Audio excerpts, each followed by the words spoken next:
Why do some people have a lousy, stinking, rotten job and they have it for their whole life? They stay in that horrible job and never get out. Why is it that some people start their life, as I did at 13 years of age, teaching exercise classes, and I've loved it. It's been the passion of my entire life. I'm now an old lady. I'm still doing what I love to do, and I've woken up every day loving my life. I've got a big digger behind me. The gentleman that owns that amazing machine was one of those kids that played with Tonka trucks in the sand when he was a little boy, and that was his goal. His dream was to be a digger driver and to have a business that moves earth around, and that's what he does. And I get really excited because it's parked there for a couple of days. It just reminds me of people that have a career or business that they love are obviously much happier. It's a joy to make money. Obviously, we all have to have financial freedom in our life, financial security. We have to have money. If you live in the Western world, you need to have money. But the way you earn that money, are you proud of it? Are you excited about getting up to do it, or do you have a lousy, stinking, rotten job? And of course, I deal with people every day that whinge, moan and complain to me, I hate my job. And my question is always, why are you still in that job? I'm a little bit more confrontational than that, because sometimes you need somebody to smack you in the face and say, hey, why am I still doing this? So I always ask, would you do it for free? If they stop paying you, would you still go to your job tomorrow? If you were financially free, is this the position that you would still keep? If you're a billionaire and you didn't have to go to work, would you still keep going to your job? Do you want your kids to see that you've got this lousy, stinking, rotten job that you hate and you whinge about it all the time? Because is it possible that if your kids are whinging, moaning, or the kids see you whinging, moaning and complaining, that they'll end up with the same kind of job? I'm asking all of those questions because life is very short, yeah? Even if you live to 120 or 30, which is about the oldest person in the world right now, to be spending 50, 60, 70 years of your life doing something that you hate, I could never understand that. And the joy of waking up every day knowing that what you're going to do is something that you love to do, that's all I've ever known. So, of course, I don't understand anything else.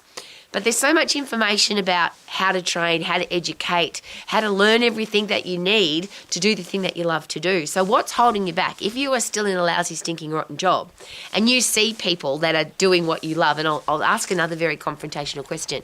If you hate your job, is it possible that whatever you're doing at the moment is somebody else's dream job? So today, for example, I chatted to a young lady who is a flight attendant, and she hates being a flight attendant and she doesn't want to do that anymore. For some people, being a flight attendant is their dream goal. They've written it down since they were a little girl or a little boy, and that's what they want to do. They want to travel the world as a flight attendant. So I asked her the same question. It's a very confrontational question. Is it possible that you're clogging up somebody's spot? So if you stay as a flight attendant, there's somebody that wants your job, but they'll never get it because you're blocking them from getting it because you're there hating it, where they could be doing it and loving it. Wouldn't it be nice to wake up every day doing what you love? I share this story all the time, but it's my life. My father wanted me to be a lawyer. He sent me to private boarding school to become a lawyer. At 13 years of age, I did my first exercise to music class, and I knew that I never wanted to be a lawyer. I wanted to inspire people to be healthy, fit and strong and feel as good as I did that day. And I had to make some very big decisions. I ran away from home when I wasn't even 15 years of age.